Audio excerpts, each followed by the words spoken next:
بسم اللہ الرحمن الرحیم۔ معزز خاتون حضرات، السلام علیکم ورحمۃ اللہ وبرکاتہ۔ حدیث کے سبق میں آج ہم ایک نیا موضوع شروع کر رہے ہیں، اور وہ ہے کتاب الحدود، یعنی شریعت اسلامیہ نے جو سزاؤں کے سلسلے میں حدود کا سلسلہ ہمارے سامنے رکھا ہے وہ کیا ہے۔ سب سے پہلے اہل علم یہ فرماتے ہیں کہ حدود شرعیہ کیا ہیں۔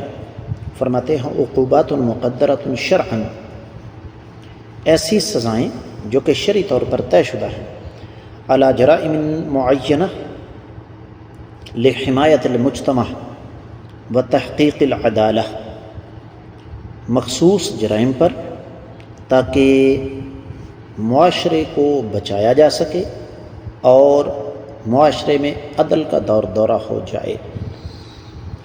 اور اصل میں یہ جو شرعی حدود ہیں ان کا ہدف بھی یہی ہے کہ جو لوگ جرائم کرتے ہیں، اللہ تعالیٰ کی حرمتوں کو پامال کرتے ہیں، لوگوں کے حقوق غصب کرتے ہیں، جیسے چوری ہے، زنا ہے، یا دوسروں پر بہتان طرازی ہے، شراب پینا ہے، مرتد ہونا ہے، بغاوت کرنا ہے، اور مسلمانوں کے درمیان فساد پھیلانا ہے، تو ان سب کے لیے شریعت اسلامیہ نے حدود کا سلسلہ رکھا ہے۔ اہل علم یہ فرماتے ہیں کہ حدود کا مفہوم یہ ہے کہ یہ محدود قسم کی سزائیں ہیں جو رب کائنات نے اپنے بندوں پر لازم قرار دی ہیں تاکہ وہ ان کے ڈر سے، جرائم اور گناہوں سے بچے رہیں۔ اب یہ تفصیلات تو انشاءاللہ حدیث کے سبق میں چلتے چلتے آئیں گی۔ حکمت کیا ہے؟ سب سے پہلے لوگوں کو جرائم اور گناہوں سے بچا کر رکھنا تاکہ وہ دوسروں کی حق تلفی نہ کریں۔ دوسری چیز یہ ہے معاشرے میں امن قائم رکھنا، اس لیے کہ جب انسان کو پتہ ہوگا میں یہ جرم کروں گا تو مجھ پر یہ حد لگے گی تو وہ جرم سے بچے گا۔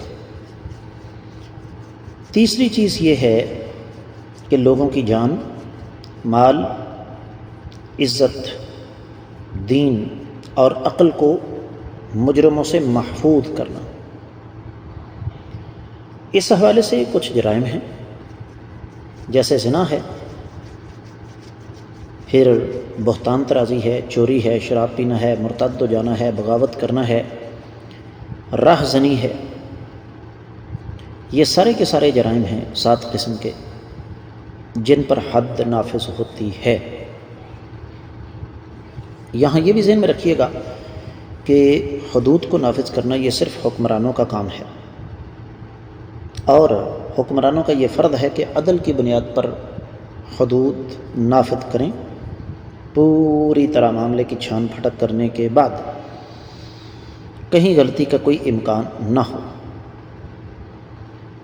دوسری شرط یہ ہے کہ حدود شریعت کے مطابق ہوں، اپنی مرضی سے ان میں کسی قسم کی کوئی تبدیلی نہ کی جائے۔ تو یہ آج کے سبق کا مختصر سا تعارف تھا۔ کل سے آنے والے سبق سے ہم حدیث شروع کریں گے۔ آج کے سبق سے اجازت دیجیے۔ السلام علیکم ورحمۃ اللہ وبرکاتہ۔